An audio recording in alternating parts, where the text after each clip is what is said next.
Hello, everybody. You know what time it is. You know what time it is. You know what time it is. It's real Woo! vile time, babies. That's right. We're back and better than ever. And tonight, you got the G to the E to the R to the M. The T stands for the, but you already knew that. We're about to rip it up in a modern way. So it's got to be Mr. Germ T. Ripper.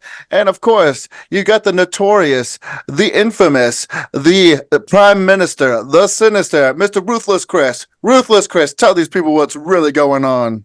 What's really going on is it's really nice to have you back tonight, Germ. Hey, baby, you know I'm going to be here whenever I can. You know how it goes. I know. And of But it's course, good to see you. It's good to have you back. You know, your energy has been missed, even if it's just for tonight, till next time we can get you back. Ooh la la, say la vie. It's going to be a good time for you and a good time for me.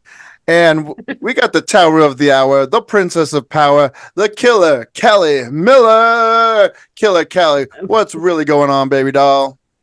Not actually a whole lot has been going on. And hey, girl, hey, I missed you. Missed you too, baby. Yeah, it's been a wild Yes. fucking week, that's for sure. Yeah. Yeah, just fucking busy with yard work, fucking helping Chris with, his unfortunate situation that happened last week and fuck, man. It's just seems like nonstop something going on every day this week. I can't read. I need a rest. I need a day of rest. Well, at least now you got a day of Real Vile, and Real Vile's where it's at, baby. And we're going to be talking about something freaky, something crazy, something absolutely bonkers and unhinged tonight. Our feature presentation is 1993's absolutely absurd, irreverent horror comedy, Freaked. And if you haven't seen it, boy, oh boy, this podcast episode of Real Vile is going to make you want to watch this movie because it is amazing. It's totally out there. But before we get to that, hey, let's get to what we've been watching. Ruthless Chris, what have you been watching, baby? So I on the recommendation of a few people whose opinions I value, I checked out a Tubi original, which normally does not go well. Tubi does not have a great track record for dropping very good original films. This one was a pleasant surprise. This was called Lowlifes. This is 2024, directed by Tesh Gidakonda and Mitch Oliver. I believe this is their first feature length, although one of them, I believe, wrote Influencer, that's Shudder horror movie, which I have not seen, but I've heard good things about. This one kind of is set up in the beginning, and I'm going to kind of tiptoe about how I talk about it, because it's one of those things where it's better to know less going in than kind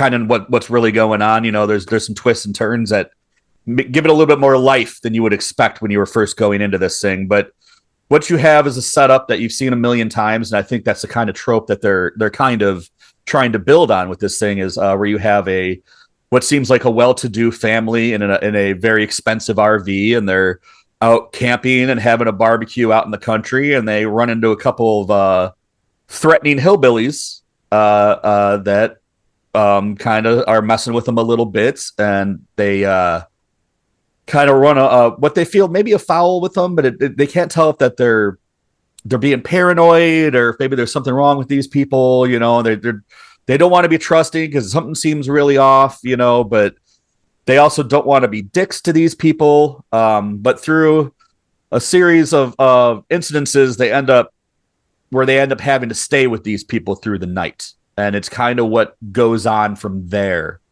And the twist comes pretty early in this thing. It's not one of those ones where it's going to be like 20 minutes till the end, but it is what makes this thing interesting.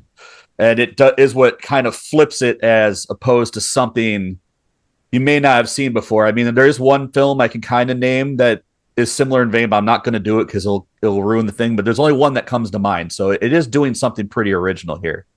With that being said, it's extremely gory. It's pretty bonkers and balls to the wall once it gets going. It's an intense movie. It's very throwback, like grindy, splatterhousey kind of thing. It has like a 70s like grit to it and feel, but it's filmed digitally and modern. And I think the only downfall for it with me was that it felt like just with a little bit more money, they could have really like made this thing sing. Because it did just kind of feel a little cheap in the directing and the way that it looked. But the performances were great. A lot to offer in this thing. Hopefully Tubi could keep it up and bump up their Tubi original game, because Tubi sings in every other department. So that's Lowlifes, directed. It came out this year, and I gave it 3.5 stars out of 5. And that's a strong 3.5. The only thing that really bugged me was that if they could have just had a little more money and maybe a little bit more experience in directing, and it could have really had some nuts to it, Fair enough. Killer Kelly, have you seen Lowlifes? I have not, but I've also heard good things about it. And Chris put in the chat earlier that he was watching it, but that was on my list. I would have talked about it tonight had he not already said that he watched it. So I put it off, but I do plan on watching this one. It sounds pretty good. Very, very cool. Yeah. No, this one was suggested to me by my favorite wrestler, Tank. And when I started it, similar to you, Chris, I was just like, okay, well, the acting is decent. Cinematography looks cool. But it seems like a very basic setup of a survivalist film, city folk in the country. And like you said as well, once that twist happens, it's like, oh shit, all bets are off. And and they really kind of throw you through a loop with like a really generic cold opening. Yes, absolutely. Like the cold opening was bad, but I realized it was bad on purpose. Like it was the most cookie cutter cold opening you would ever get in a movie. Right. But like you said too, it's really gory. It's action packed. It's smart because it's got those twists and turns in it. It's got a great score, and I just thoroughly enjoyed this movie. And it does have a couple of queer characters in it. There's a lesbian love triangle sort of going on, and I thought that was really cool to include in this as well, having a survivalist film. I wish we could actually talk about that more, because the way that they handled that, especially with the dad, was really funny to me. Yeah, no, it's a brilliant film in my opinion, and like you said, it's good to see more Tubi originals not being horrible. So this is like the second one I've seen that I loved, and I give it 4.5 stars. And of course, since we've said it's a Tubi original, so you've got no excuse not to see it. It's for free, of course, and it's on Tubi, of course. So that is Lowlifes, Lowlifes, not V. And like even the poster art looks very, very bland. The name is like basic. The storyline that you look up on IMDb is like, oh, this is probably going to be basic, and it's not. Highly recommended. Yeah, they set it up like a Wrong Turn movie. Yeah, pretty much. They get you nestled into a bed where you're like, this is gonna be fucking Wrong Turn, right? And it is not. Yes, which I love. But anyway, on that note, let's keep this train a chugging down the terror train tracks. And baby, Killer Kelly, what you got for us next? The first one I'm going to talk about is a new one that's on Hulu. It is called The Stranger. It was originally on a streaming service called Quibi, but it was a miniseries on there. And it has, I believe Quibi doesn't exist anymore, so there's nowhere to see some of the. Quibi went bankrupt like remarkably fast. Like it took them 5 years to launch, and I think they were like gone within a year, and then all that media is gone. Yeah.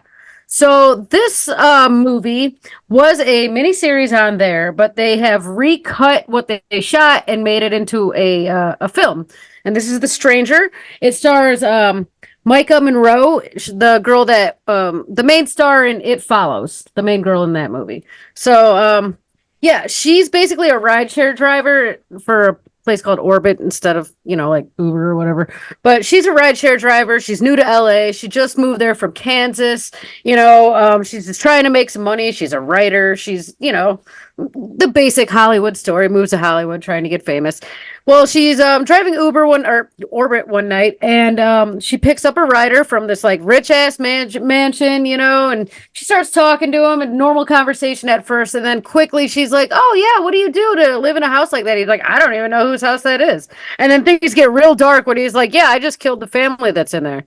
And she's like, "Excuse me," and then like that's when the whole thing takes a turn, and uh, some shit happens, and like he's playing tricks on her throughout the whole movie. It ends up being like more of a cat and mouse sort of thriller with this guy chasing this rideshare driver throughout the movie. Yeah, it's kind of twisty. I really enjoyed it. I do feel that it started out a little stronger than it ended. But I still give it about 3 stars. I think it's worth a watch. I would like to see the miniseries, but I don't think there's any way I can do that with Quibi not existing anymore. But I would just like to see how they cut it and then made a series into a movie. That's Because I don't. one of the problems with these things like Quibi is like once they're gone, all that stuff is just gone. Like the things without physical media, it just disappears into the ether. Like when these things go belly up, and that's really sad. Yeah, yeah, yeah. It makes you wonder. Is anybody ever going to come out with like a hard copy of these or any of these like boutique labels? I don't know. How would they even know about them to see them? That's I mean, true. that place lasted that app lasted like a year, and it was a huge disaster. No one looked at it. I never even really heard of it. Like I heard of this movie from another podcast.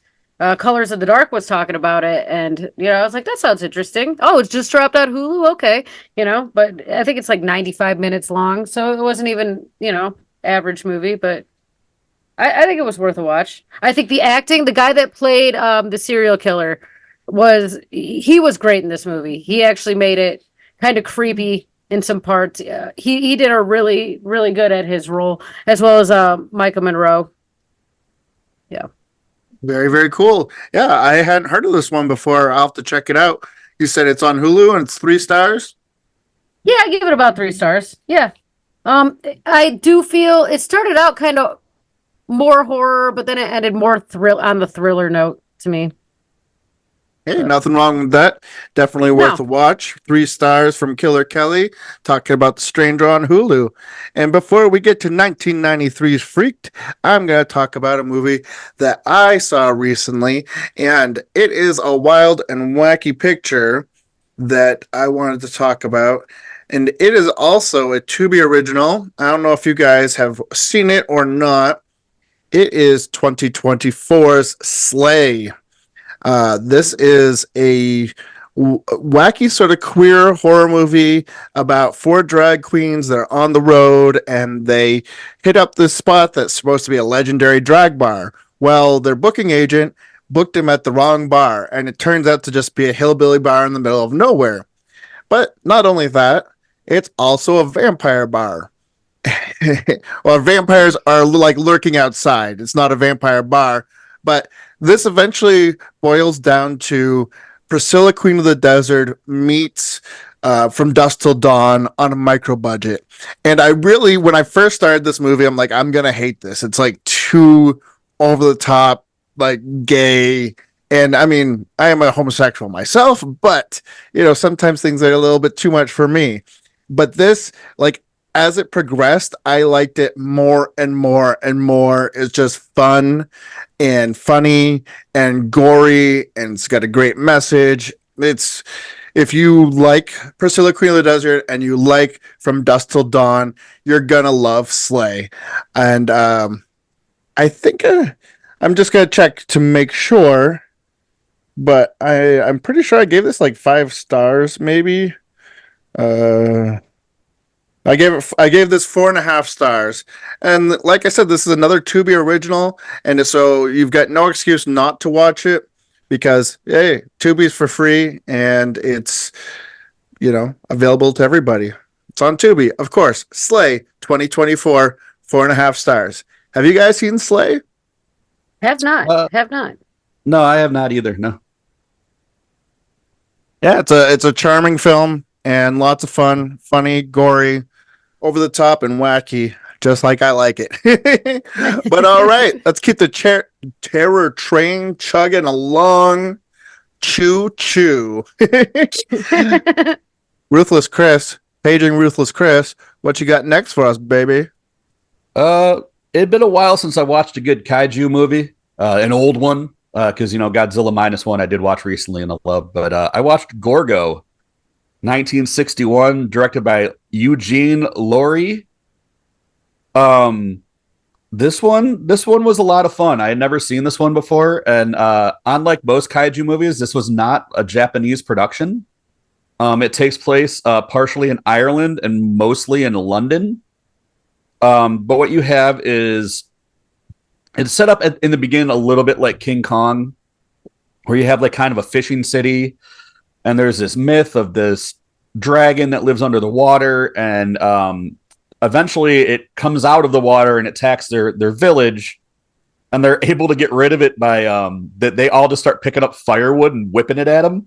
Like it's just like this hilarious montage of just like villagers just whipping firewood at a guy in a rubber suit. It's definitely guy in a rubber suit style kaiju movie.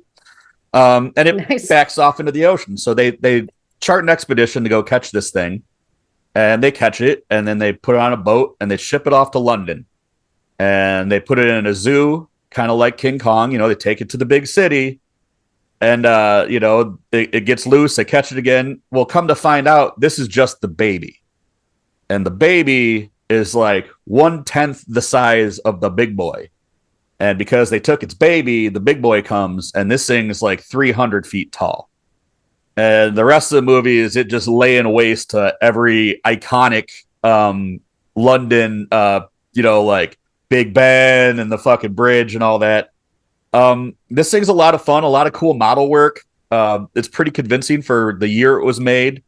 Like if you love those guy in a rubber suit outfit or movies, this is definitely up your alley. There's, they intertwined it with the stock footage of, just planes coming off of aircraft carriers. You could tell that they just like got the footage from some archive or like, fuck it, put it in there, and we'll put some planes, missiles and all that shit around. It's a lot of fun. It is pretty much King Kong, but with a lizard. They just mix King Kong and Godzilla and put it in London. But I watched it on Tubi. I give this thing 4 stars. It's barely an hour long. It's a real brisk watch. It gets going like 5 minutes into this thing. You're already into like creature mayhem. So definitely give that one a watch. Watch it on Tubi. That's Gorgo from 1961. Very, very cool. I've never seen Gorgo, but 4 stars on Tubi. Can't go wrong with that. Kelly, have you seen Gorgo? I have not seen Gorgo. I believe it sounds familiar, so I've probably seen it pop up in the suggested movies, but... So, if you've ever seen the first Gwar movie, it's parody of this. Ah, okay. Gorgo. Okay. Okay. That might be why it sounds familiar to me. Ah, very cool. Anyways, before we get to 1993's wacky, whimsical, and wonderful freaked Killer Kelly, what you got for us next, baby? The next thing I'm going to talk about is a series. I started watching this when it first came out in 2021.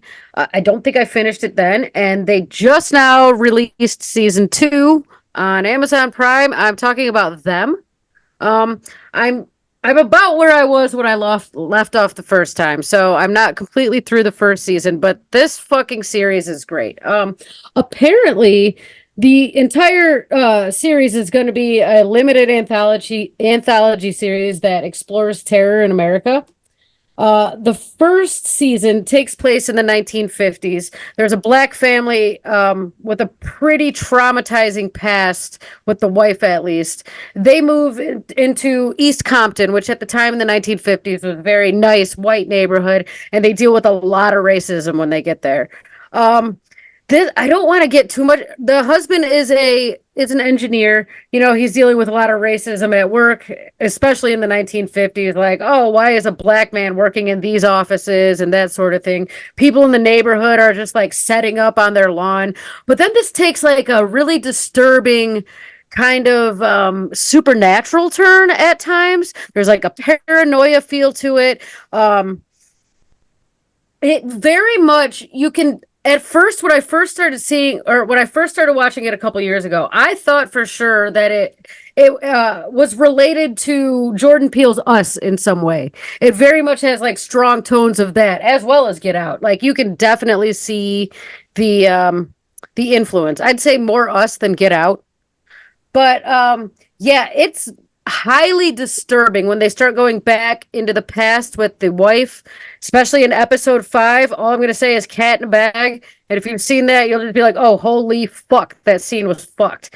But yeah, episode 5, that scene's very highly disturbing. I can't wait to finish the series because it's getting damn good. Um, yeah, it's just it's quite terrifying, and it's like invokes like paranoia as much as like the family would feel, and like anger, and I can't wait to watch the second season. Actually, I've really been getting into this, and I highly recommend it. So far, it's got 4 stars out of me.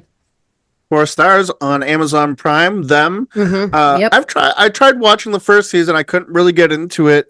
But if I'm correct, it's a anthology. So the second season's like a totally different story. Correct?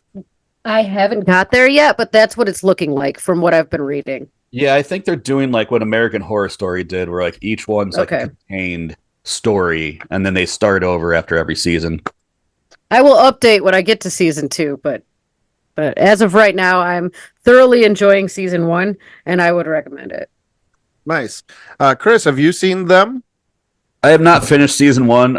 I'm think I'm like 3 episodes in. I've just started Wait. watching a while or about a month ago, but I have like ADHD and I get into like moods of like things I need to watch. So like one night I'll be like, you know what, I just need like a shoot 'em up popcorn flick, and the next night I'm like, I want to watch something that is so terrible that I probably like one of 5 people that's ever seen it.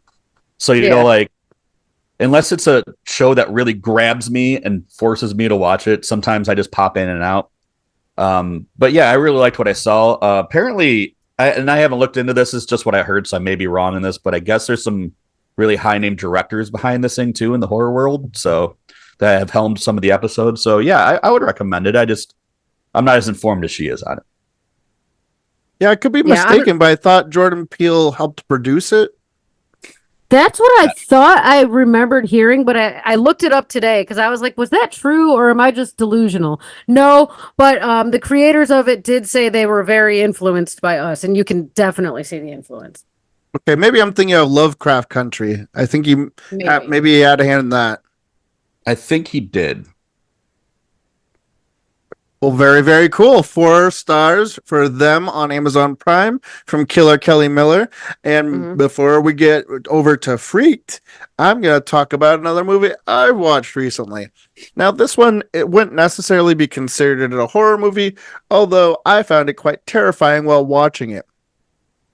This movie is 2013's The Dirties. And if you've been alive in the past 20 years, you've probably been traumatized by school shootings, either on the news, vicariously shared trauma, whatever the case may be. And you can't take this idea lightly. And when I started watching this, because this says Kevin Smith Presents, it was one of Kevin Smith's favorite movies when it came out that year. And it was a Kevin Smith, film project or something like that. He was a big advocate of this film. Well, anyways, it's about 2 best friends who are filming a comedy about getting revenge on bullies in their high school, and one of them isn't joking. This is a very independent, micro-budget crime drama, but it's hard to watch, especially at points when the main character that definitely is more serious about shooting bullies in his school just keeps going, yeah, let's do it for real. And it's the most interesting thing about it to me is you never know who's been filming them the entire time, because there's the 2 stars of the movie that we see the whole time, but there's somebody holding the camera. And every once in a while, one of the characters will talk to that person, but you never see that person. I'm just wondering, is the audience supposed to be that person? Are you supposed to be included in this story, in this movie? And another thing that makes it interesting is that this is definitely a film made for movie fans. There are so many references to other movies. There are so many references to other uh, crimes or school shootings and such that have happened. It's weird and it's great. Like if you've ever seen I think it's Gus Van Zant's film Elephant. Uh, Elephant, yeah. yeah, the main character is wearing the yellow shirt that the main character in that one's wearing. And then there's a scene when they're going out to the range when the main character flashes up the sign that one of the killers from the Columbine murder did in a video. And it's like, wow. Yeah, it's hard to watch, but it's really well done and it's really smart. Uh, I I didn't want to like it, but I did. It's got a great score. It's got terrific directing, a terrific idea behind it. I gave it 3.5 stars. Have either of you seen The Dirties? I have. That one, that's one that won't leave me. I've seen a few of these, these kind of faux mockumentary school shooting movies, like Elephant. There was one called Zero Day, I believe it was called. Not positive. It's something along that lines. And there was one other one I did recently that wasn't like a or like a found footage. It was where they kind of like did a school shooting, but like a alternate purgatory thing. I think it was like the Dead Ones or something. You watched it too. You know what I'm talking about? Yeah, it wasn't great. But out of all of those, this one is the most impactful to me. And I do find it interesting that you said that, are we supposed to be the surrogates for that? And I think that's actually why it works so much, because you feel like you are part of it and you are complacent to what's going on because you are like the cameraman, like it feels like you are there. And I think that's why it's so effective, to where it's something like Elephant, one of the guys is holding the camera, or it's the surveillance footage from the school, it just localizes you with the two people. But this one, like you're this anonymous third person that's along with them for the ride. So yeah, this one's a pretty haunting, harrowing one. It definitely will stick with you for a while. Out of all the school shooting ones I've seen, this one is definitely the most impactful, well made, I would say, even though it's got no money. But yeah, I'd recommend it, but just kind of know what you're getting into, because it's going to be a bummer of a night, With that, I'll give it 3 stars. 3 stars from Chris, 3.5 from me. Kelly, have you seen The Dirties? I don't believe I have. No, I don't. I haven't seen a lot of these school shooting movies, honestly. Fair enough. There are, even the worst of them are a hard watch to get through, especially for our generation, those younger than us. But on that note, choo choo, let's keep this terror train a rocking down the tracks. Ruthless Chris, what you been watching, baby?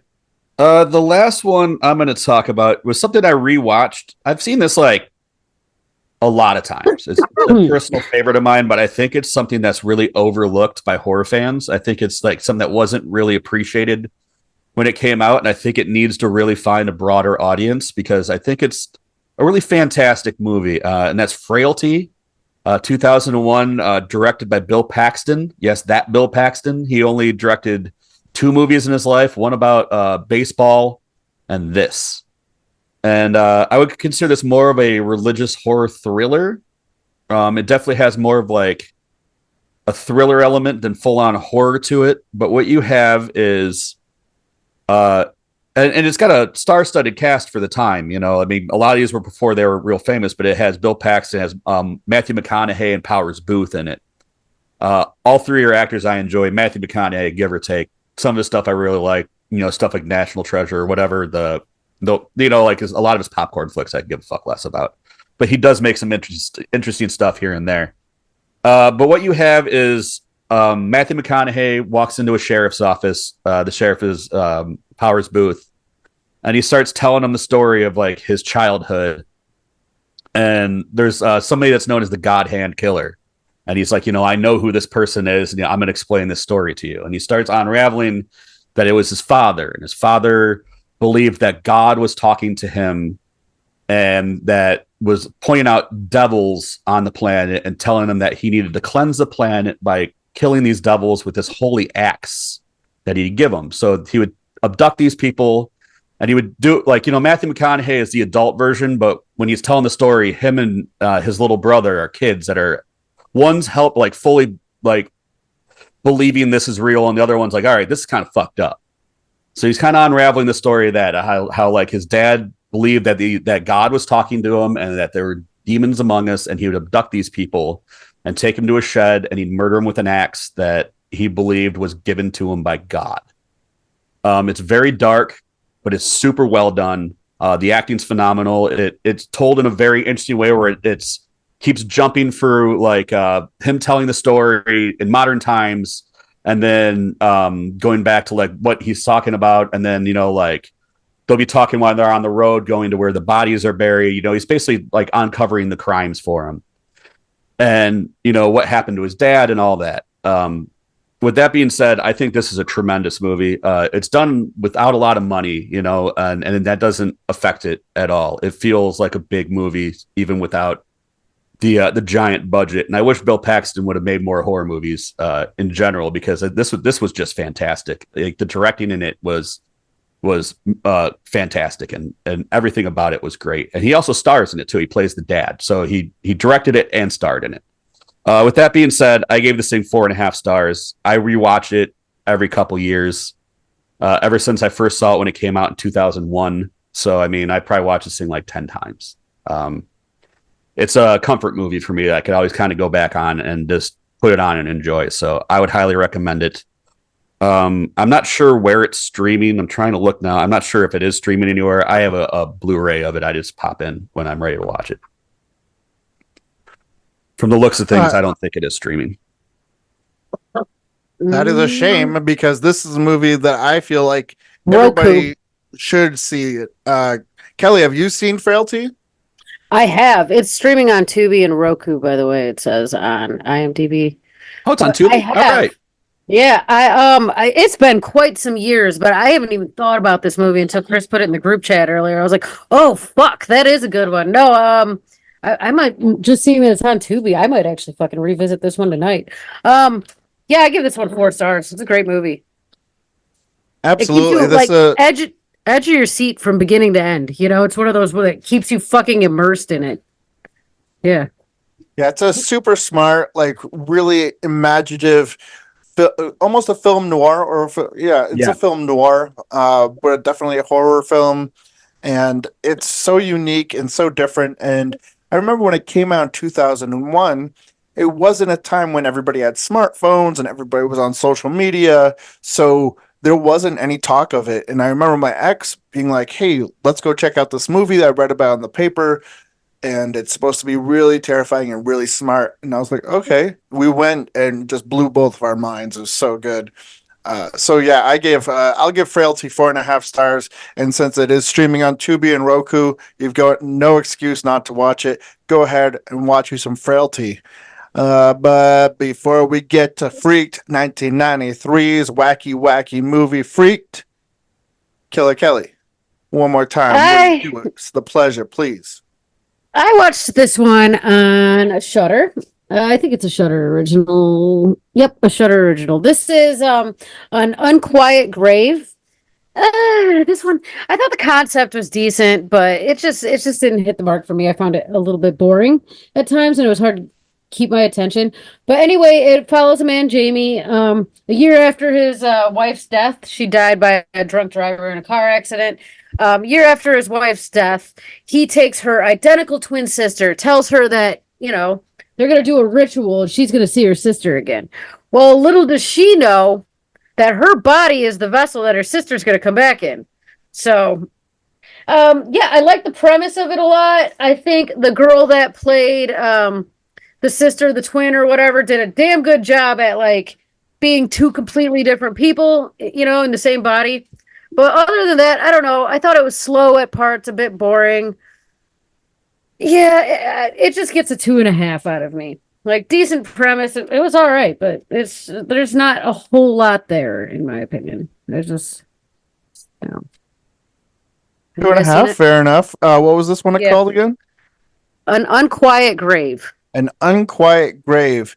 It does sound like a little bit of an interesting film, trying to bring your wife's spirit back into her twin sister's body. Different, original. I like it. I love it. Give me more of it. Chris, have you seen Unquiet Grave? No, but that title makes it sound like a Lifetime original movie or something. Yeah. But no, Yeah. There is only 2 actors in the whole movie, like, you know, which is interesting. I thought they did pretty good with that, with what they had there. You can tell it's quite low budget movie. Most of it takes place in the woods, like one location in the woods. Yeah, there's some weird supernatural shit with the ritual. I don't want to get too far into details because if you are going to watch it, I don't want to spoil it for you, but it's all right. It was just all right for me. All right, all right, all right. Well, that's 2.5 stars for An Unquiet Grave on Shudder. Check it out if you get a chance. Otherwise, ooh la la, kiddies, hold on to your seats because I got one last movie to talk about before we pull into spoiler town on the terror train. And I'm going to be talking about 2023's crime thriller, action-packed. And now I thought it was going to be something else, but I'm still going to talk about it. Sympathy for the Devil. Now, this is a Nicolas Cage film, and of course, you know, especially lately, he's just been making unmitigated Nicolas Cage, unhinged, wackadoodle films, and this is that. He gets to be Nicolas Cage to the 99th degree. Now, this movie is about after being forced to drive a mysterious passenger at gunpoint, a man finds himself in a high-stakes game of cat and mouse where it becomes clear that not everything is as it seems. Yeah, I thought this was going to have a supernatural theme to it. I thought that it was going to be some sort of demonic possession, and it's not. It's much more action drama type suspense thriller, but the violence in it is kind of over the top. It is ultra violent, hyper stylized film that brought to mind almost immediately the history of violence, which, you know, that in itself I think is a good recommendation. History of Violence is just another crazy film made by oh my god, is it Cronenberg? Yeah, it was a Cronenberg movie. It was when he like moved over into the gangster, like he did that in like Eastern Promises back to back. He did like a couple. Right. So this reminds me a lot of A History of Violence in that like our main character is supposed to be somebody and he is not letting on that he is that person until he has to. And Nicolas Cage the entire time is just shooting people and swearing and has this great monologue after great monologue. But yeah, ultra violent, hyper stylized. Like I said, reminded me of History of Violence and Natural Born Killers. And, you know, there isn't too many characters, but it is well done, just action-packed twists and turns. And I believe I gave it 3.5 stars. It's on AMC Plus and Amazon Prime, and definitely worth a watch. Have either of you seen Sympathy for the Devil? I have not, but it's on my list. Yeah. I haven't either. I was going to say, I do love some unhinged Nicolas Cage being Nicolas Cage. So it's on my list. I haven't either, but I did assume that he was like playing the devil by the name. But not only that, if I remember correctly, in the ads, isn't he wearing like a red smoking jacket? Doesn't he? Does he have red hair? Mm-hmm. He doesn't have red hair, but he has black hair. He is wearing a lot of red, and the trailer did allude to the fact that he was either the devil or he was working for the devil. Yeah. It felt like it was like, oh, you got the devil in the back of your car, and now you got to do everything he says to get rid of him, kind of thing, is what I took from it. Now, does he go full Cage in this thing? Oh, it is like unbelievably Cage.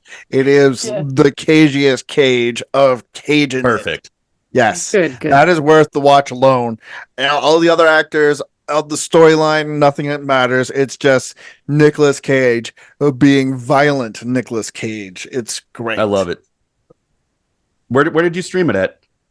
I think AMC Plus.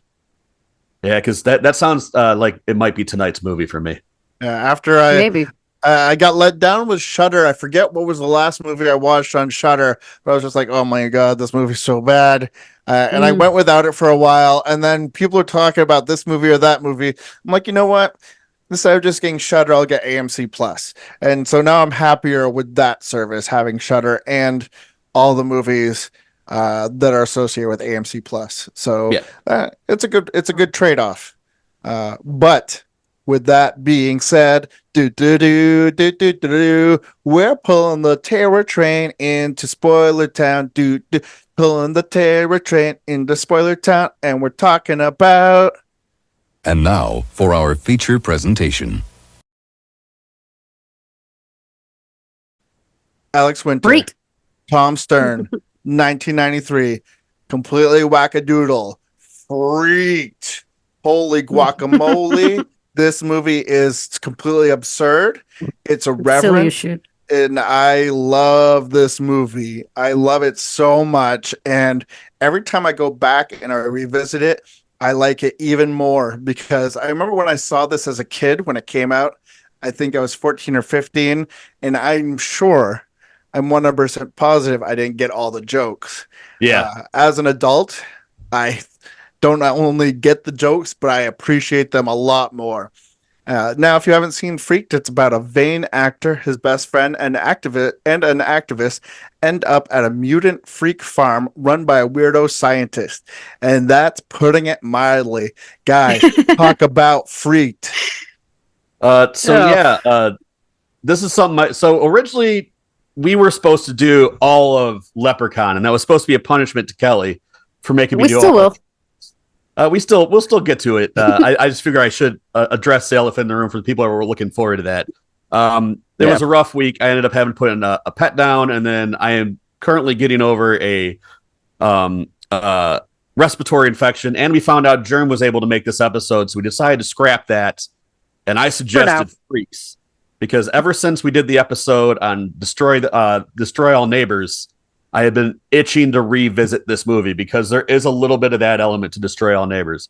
But I love everything about this movie. This is a Chris movie through 1000%.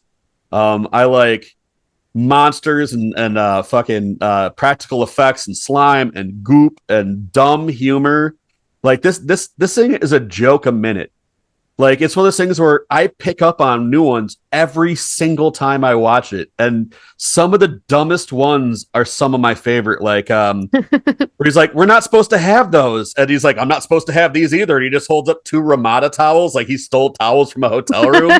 I fucking die every time. You know, like they're running the Rasta eyeballs with machine guns. But yeah. The milkman. Yeah, the 12 milkmen's normal, but 13's way too much. And it's like, that's a lot of milkmen. No wonder they're fighting. They're probably trying to get control of this fruit. I think it's really funny that Keanu Reeves has a large character in this, and they don't even credit him in the movie. He plays Ortiz, the dog boy, and he's putting on a faux accent, but you can totally fucking tell it's him at certain points because he does have a very recognizable voice. I think it's funny though because when I remember when I first watched it, I had no idea that it was Keanu Reeves, and he was a bigger star at the time, and I'm sure that's why they kept his name off of the credits. His stardom was shooting through the roof, and they I don't think this even made it to the theaters because the test audiences panned it. It did make it to theaters. Oh, did it? I don't think it lasted more than like a week or two, but the studio actually dumped a shit ton of money in this thing because Winter and them made the Idiot Box for MTV, which was huge, and the MTV generation was kind of like into things like this, and you had your liquid televisions and stuff like this, and they thought that they'd be able to appeal to that 90s crowd. That's also why they chopped it down to a PG-13 instead of an R. But you can't even really tell. I mean, it doesn't hurt the movie at all, in my opinion. I wonder if there even is an R-rated cut of this thing. Man, the cast on this thing, though. Like, William Sadler, Brooke Shields, Randy Quaid, Bobcat Goldthwait, Mr. T, fucking Keanu Reeves, like you just said. Even Henry Rollins did the soundtrack. And so did the Butthole Surfers. Yep, and the Butthole Surfers. There's a reason for that too, is that these guys were making music videos for a lot of these guys going into this too. Like they did some stuff for Red Hot Chili Peppers that remember that Marilyn Manson video where it was kind of like Charlie and the Chocolate Factory and they were on the boat and all that. They made that. bunch of other stuff. It was like one of their first big hits before. Probably like Lunchbox or something. No, it was the other song from that album. It wasn't Lunchbox, it was the other one. But anyway, so like they did have that MTV aesthetic, and that's why they had so many bands involved. Yeah, like the Rat Fink. It had a very like its time feel. Like you could tell that it was from 1993. Like the one dude's he looked just like the Rat. They even called him Rat Fink at one point in the movie. Well, it's funny that you say that it's so indicative of that time, because I think if you were raised on Garbage Pail Kids, if you were raised in this time period, you will totally enjoy this a lot more than anybody else, because it's offensive humor, it's over the top, it's snot, it's slime, it's pimples being popped, it's all the gross stuff that, I think a lot more sensitive audiences are going to be grossed out by one or offended by two. And I like, and also the great cast. The cast is amazing. Yeah, but and the roles they put them in, right? Some of the people you don't even see their faces. Yeah, like Brooke Shields was huge at this time. Like she is. Yeah, I would never imagine her being in a movie like this. And they gave her, like mutant monster legs at one point. It's this there was like this small pocket of time around this area where there was just like these weirdo movies, and like I can name a couple other ones, and they're all super hard to find. There was one with Judd Nelson called The Dark Backwards. Have you guys either of you guys heard of this? No, surprisingly he's an not. Accordion player that grows an arm out of his back, and it has like kind of an all-star cast like this, and it's really fucking weird and all this, and it's really hard to find.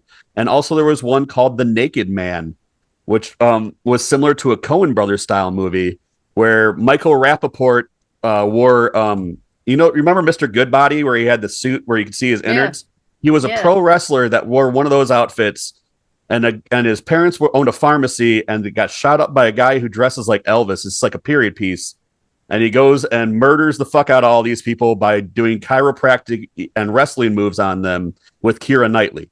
It's impossible to find. But there was like this pocket. They all came in with like a couple years ago, and they all seem to stick together because they all have this humor and mindset to it and this wackiness, and somehow got all this money. And I think all these coming out and being failures is what killed movies like this, Right. Yeah. No.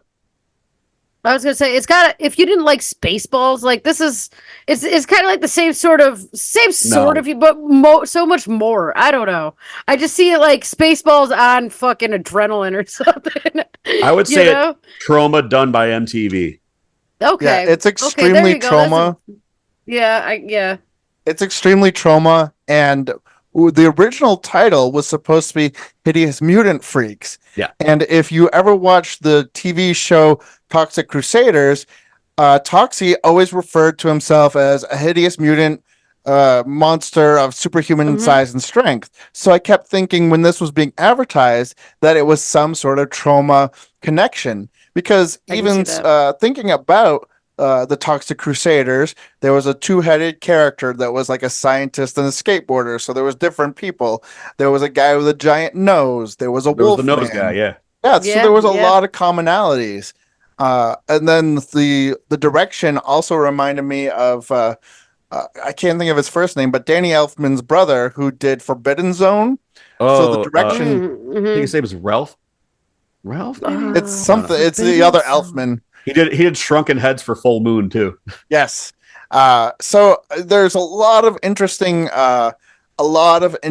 sort of influences. And I was watching the behind the scenes where they were doing an interview with the writer Tim Burns, who, besides Tom Stern and Alex Winter, who collaborated on a lot of different things, like you said, Idiot Box, which was the MTV series that they worked on, and supposedly this is based off of characters from that. I remember that in Idiot Box there was a character called Eddie the Flying Gimp, and they mentioned Eddie the Flying Gimp in this movie, so I kind of popped for that right away. But this is very similar in tone. What's that? That's how the movie starts. The first thing is it's like a news break, like it's safe to go back to your home. Eddie the Flying Gimp has been killed. Right? Yeah, I was like, oh my god, yes. And it starts off with a song by Henry Rollins.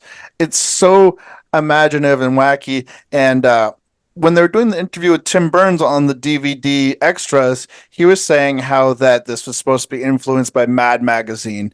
It was supposed to be influenced by Monty I can see that. Python and just irreverent comedy stuff from the past. And it shows, there's Three Stooges comedy. It's very smart and very well done. I see a little Terry Gilliam, especially like Brazil. Yes, I can see that absolutely. too. Yeah, yeah. And the stop It's motion all over animation. the place, man. Mm-hmm.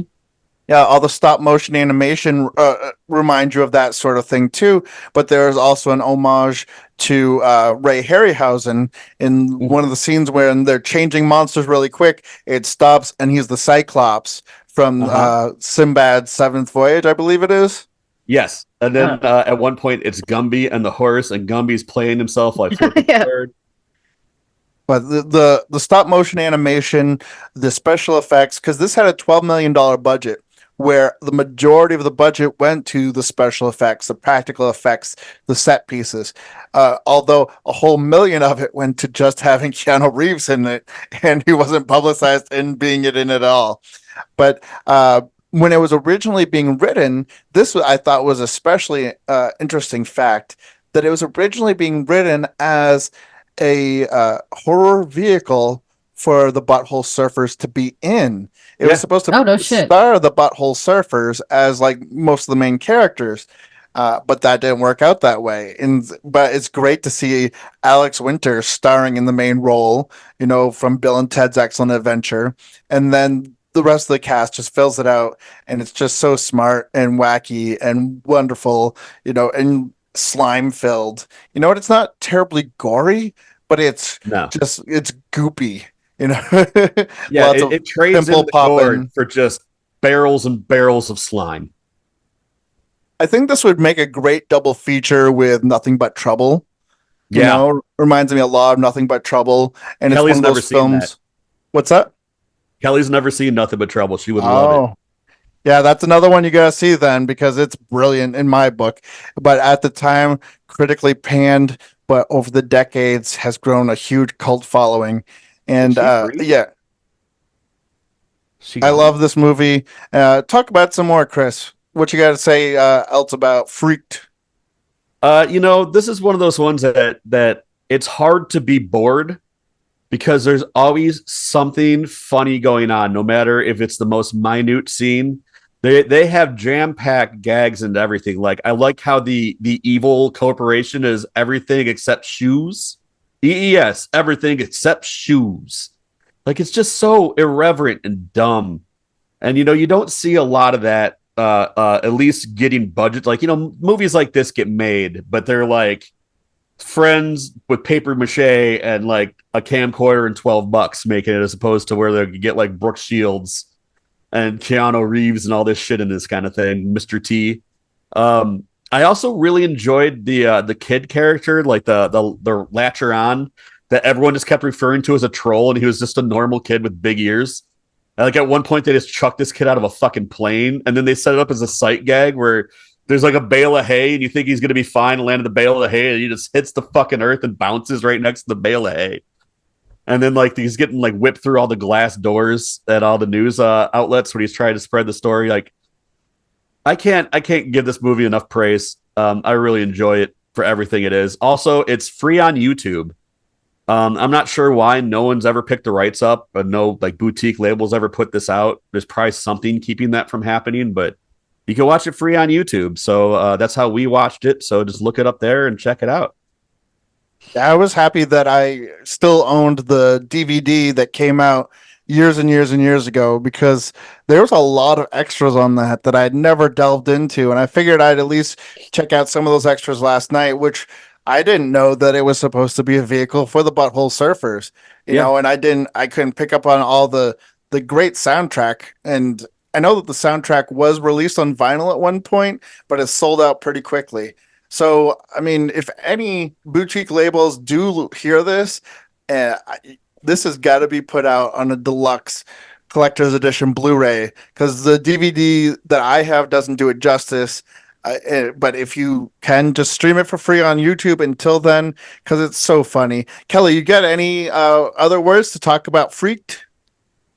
This one's just a straight up hoot. It's silly as fucking shit. If you're in the mood for something that's not serious at all, that's just off the wall fucking bonkers, watch this one. With a damn good cast, too, doing some ridiculous ass shit. Kelly, this is why we got to get you to watch Nothing But Trouble, because that's also the case with that. It's got John Candy and Chevy Chase and Dan Aykroyd, and it's like a horror or a comedy homage to like Texas Chainsaw Massacre. And it's got Digital Underground in it. It's the first. Yes, Tupac's in it. Yeah, Tupac's the very first thing Tupac was ever in. We'll watch it. We'll watch it soon. But yeah, it's streaming for free on YouTube, and I give Freaked 5 stars. You guys, what do you feel about Freaked? How many stars would you give it? 5 stars all day. Arrow, Severin, Vinegar Syndrome. Somebody pick this up. Give me a 3-disc with a steel fucking book and all the goddamn extras you can find. Get everybody back. Get Alex Winter. Do some more fucking interviews. I want Freaked all day. I want an animated series. I want more Freaked. Make Freaked 2. I'm going to go 4.5 for what it is. It's just absolutely fun, you know? Like, it's great. Like, there's nothing wrong with this movie. It is what it is, you know, straight up. Yeah. Yeah. If they ever get around to putting out a director's cut of this, because it's actually supposed to be at least 10 minutes longer, because, you know, at the end scene, they said that I've been talking about this for 90 minutes, and the movie's an hour and 20 minutes long. So we'll see, you know, but absolutely one of these boutique labels. Get us that collector's edition of Freaked, and we will love you forever. In the meantime, you guys got any final words for all the people out there in real vile land? Watch something gross. Watch something vile. Watch something sleazy. Quit being boring. Yep. See y'all next week. What he said. Keep it sleazy. Well, it's been a pleasure being back here, and you know I'm going to be back every chance I get. I have been away just because I am taking classes to actually get a certificate in addiction counseling, and I'm not just winging it the whole time. But on that note, I'm going to say keep it creepy, keep it spooky, keep it real vile forever. God bless America, and send nudes.